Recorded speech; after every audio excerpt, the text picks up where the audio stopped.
नमस्ते विद्यार्थी मित्रांनो, मागील लेक्चरमध्ये आपण संघटनात्मक संस्कृती म्हणजेच औद्योगिक संस्कृती म्हणजे काय, त्याचा अर्थ, व्याख्या, औद्योगिक संस्कृतीचे विविध घटक तसेच औद्योगिक संस्कृतीचे विविध प्रकार यांचा अभ्यास केलेला आहे. आज आपण प्रभाव व्यवस्थापन म्हणजे काय, त्याचप्रमाणे व्यक्तिमत्व म्हणजे काय, व्यक्तिमत्वाची गुणवैशिष्ट्ये कोणती यांचा अभ्यास करणार आहोत. विद्यार्थी मित्रांनो, प्रभाव व्यवस्थापन ही संकल्पना व्यक्तीने इतरांच्या आपल्याविषयीच्या मते आणि विचारांवर प्रभाव टाकण्याशी निगडित असते. इतरांकडून आपल्याला असलेल्या अपेक्षांची पूर्तता करण्याच्या उद्देशाने व्यक्ती प्रभाव व्यवस्थापन या तंत्राचा अवलंब करते. प्रभाव व्यवस्थापनासाठी देहबोली, संवाद कौशल्य व इतरांना पुरविल्या जाणाऱ्या माहितीचे नियंत्रण करणे इत्यादी घटकांचा प्रभावी वापर केला जात असतो. प्रभाव व्यवस्थापन ही सध्याच्या गतिमान युगाची गरज बनली आहे. प्रभाव व्यवस्थापन म्हणजे व्यक्तीकडून इतर लोक एखाद्या गोष्टीबद्दल कशा प्रकारे विचार करतात यावर प्रभाव टाकण्यासाठी अनुसरला जाणारा मार्ग होय. प्रभाव व्यवस्थापन हे व्यक्तीकडून सर्वसाधारणपणे अन्य व्यक्ती आपल्याविषयी काय विचार करतात या बाबीला प्रभावित करण्यासाठी वापरले जात असते. प्रभाव व्यवस्थापन तंत्राचा वापर हा समाजात स्वतःची स्वतंत्र ओळख निर्माण करण्यासाठी केला जात असतो. प्रभाव व्यवस्थापन म्हणजे अशी प्रक्रिया की ज्याद्वारे व्यक्ती ही इतरांची एखाद्या गोष्टीबद्दलची मते आणि निरीक्षणे यांना प्रभावित करण्याचा प्रयत्न करत असते. व्यवसायात वापरल्या जाणाऱ्या सर्वसाधारण प्रभाव व्यवस्थापनाच्या प्रक्रियेत व्यवस्थापन हे आपल्या संघटनेचे कर्मचारी आणि सर्वसाधारण जनतेशी होणाऱ्या संवादाद्वारे आपली कंपनी आणि तिच्या उद्दिष्टांबद्दल अधिकाधिक सकारात्मक प्रभाव निर्माण करण्याच्या उद्देशाने संघटनेकडून पुरविल्या जाणाऱ्या माहितीला नियंत्रित करत असतात. विद्यार्थी मित्रांनो, प्रभाव व्यवस्थापनाचा अवलंब हा प्रामुख्याने राजकारणी व्यक्ती, संघटना, वेगवेगळी उत्पादने यांच्याविषयी लोक करत असलेल्या विचारांना आपल्या अपेक्षेप्रमाणे आकार देण्यासाठी केला जात असतो. प्रभाव व्यवस्थापन तंत्राचा वापर करण्यासाठी वेगवेगळ्या मार्गांचा वापर केला जात असतो. त्यात प्रथम आहे स्वसादरीकरणाची तंत्रे. स्वसादरीकरणाच्या पद्धतीची व्याप्ती खूप मोठी आहे. एखादी विशिष्ट दृष्टिकोन दर्शवणारी वस्तू जवळ बाळगून त्याद्वारे लोकांना काय विचार करावा हे सांगणे ही स्वसादरीकरणाचे तंत्र होय. स्वसादरीकरणाच्या सर्व तंत्रांचा वापर हा व्यक्तीला सकारात्मक प्रकाशात राहण्यासाठी किंवा एखाद्या विशिष्ट समूहात सामील होण्यासाठी आवश्यक बाबींची पूर्तता करण्यासाठी केला जात असतो. प्रभाव व्यवस्थापन सिद्धांतामध्ये स्वसादरीकरणाच्या 5 प्रमुख तंत्रांचा उल्लेख केलेला आहे. त्यात पहिले आहे स्वप्रकटीकरण.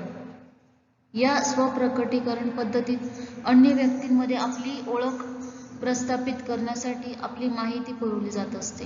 ही पद्धत पारंपरिक व्यक्तिमत्व दर्शवण्यासाठी वापरली जात असते. पुढे आहे दिसण्याचे व्यवस्थापन. दिसण्याच्या व्यवस्थापनामध्ये व्यक्तीने आपल्याबद्दल दिसण्यात बदल करणे अपेक्षित असते. उदाहरणार्थ कपडे घालण्याची पद्धत, विशिष्ट पद्धतीने वागून समूहाशी जुळवून घेणे या पद्धतीचा वापर पारंपरिक आदर्शवादी किंवा व्यक्तीच्या व्यक्तिमत्वाद्वारे केला जात असतो. पुढे आहे कृतींचे एकत्रीकरण. व्यक्तीच्या काही संदिग्ध किंवा प्रश्न उपस्थित करणाऱ्या कृती या प्रत्यक्षात समर्थनीय आहेत असे भासवण्यासाठी व्यक्ती प्रयत्न करते.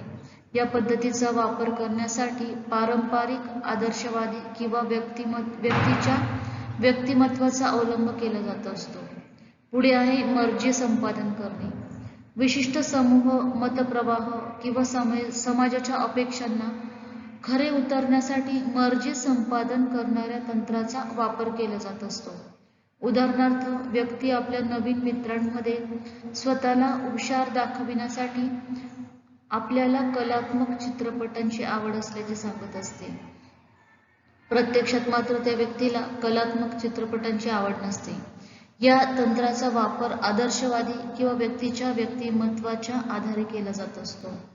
पुढे आहे भूमिका देणे. भूमिका देणे या तथ्यात अन्य व्यक्तींना ओळख आणि अपेक्षांचा संच बहाल करण्याचा समावेश होत असतो.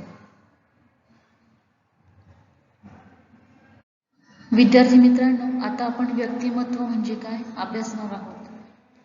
समाजातील सर्वच व्यक्ती या विभिन्न प्रसंगी वेगवेगळे वर्तन करत असतात. हे व्यक्तिमत्व या संकल्पनेतून सुचवले जाते.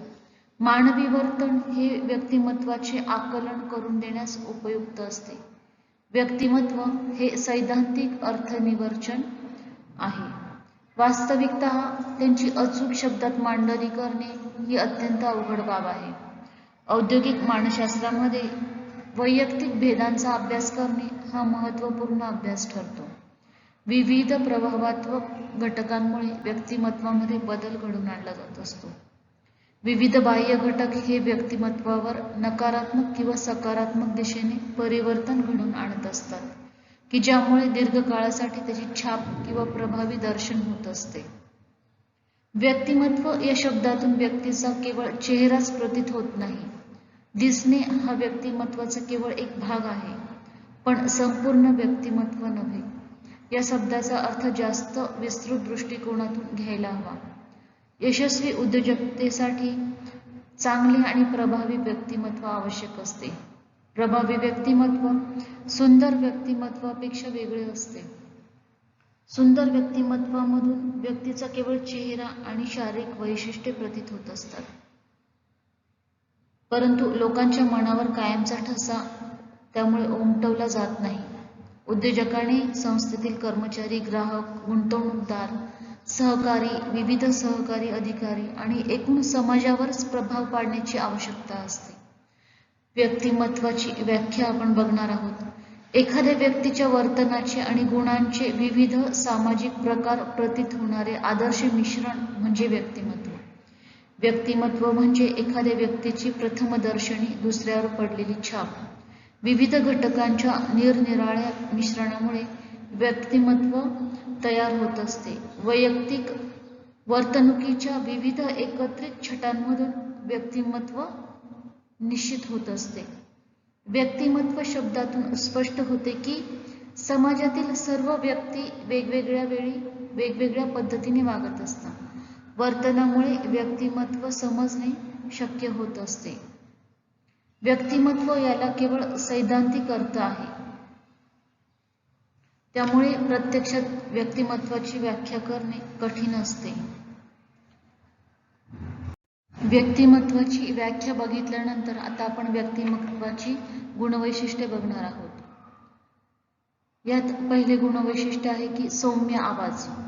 आपल्या कार्यालयात भेटीला आलेल्या पाहुण्यांशी संभाषण करताना सौम्य आवाज महत्त्वाचा असतो.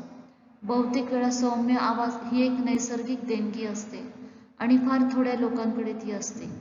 सौम्य किंवा मृदू आवाजात बोलणे ही एक चांगली सवय आहे आणि रोज अनेक व्यक्तींना भेटणाऱ्या उद्योजकाची बरीच शक्ती सौम्य आवाजामध्ये वाचू शकत असते. कर सल्लागार, व्यवस्थापन सल्लागार, वैद्यकीय व्यवस्थापक या सर्वांनाच हा गुण आवश्यक असतो, कारण सौम्य बोलण्यामुळे त्यांच्या शक्तीत बचत होत असते. पुढील गुणवैशिष्ट्य आहे संतुलित वर्तन. प्रभावी व्यक्तिमत्वाचा हा अजून एक घटक आहे. यशस्वी होण्यासाठी उद्योजकांनी आपल्या संस्थेतील काही व्यक्तींनाच किंवा गटांना प्राधान्य न देता सर्वांनाच समान वागणूक द्यायला हवी.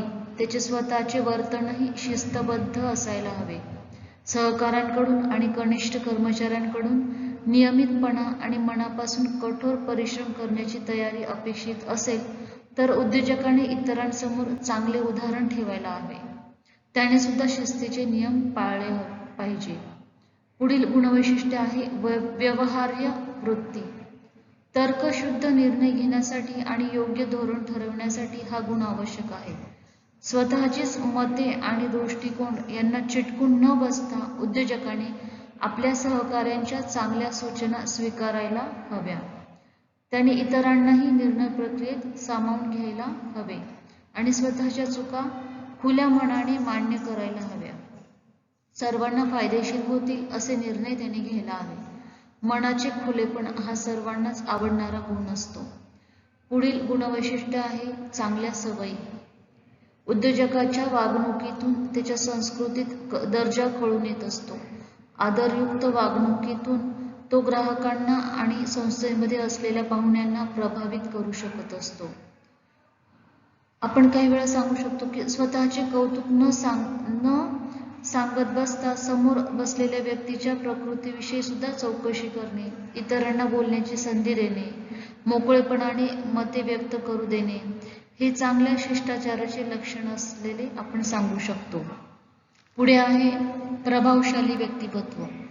प्रभावशाली आणि संतुलित व्यक्तिमत्व परिणामकारक आणि यशस्वी उद्योजकासाठी अत्यंत आवश्यक असते. व्यक्तिमत्व हे अनेक दृश्य आणि अदृश्य गुणधर्मांचे मिश्रण असते. यापैकी काही गुणधर्म जन्मजात असतात तर काही घडविले जात असतात. व्यवसायाच्या प्रगतीमध्ये उद्योजकाने मन आणि अंतःकरण महत्त्वाचे असते. उद्योजकाच्या व्यक्तिमत्वाचा संस्थेच्या यशावर निश्चित परिणाम होत असतो. केवळ पुरेसे भांडवल असल्याने व्यावसायिक जगात सर्व काही शक्य होते असे गृहीत धरणे चुकीचे ठरत असते.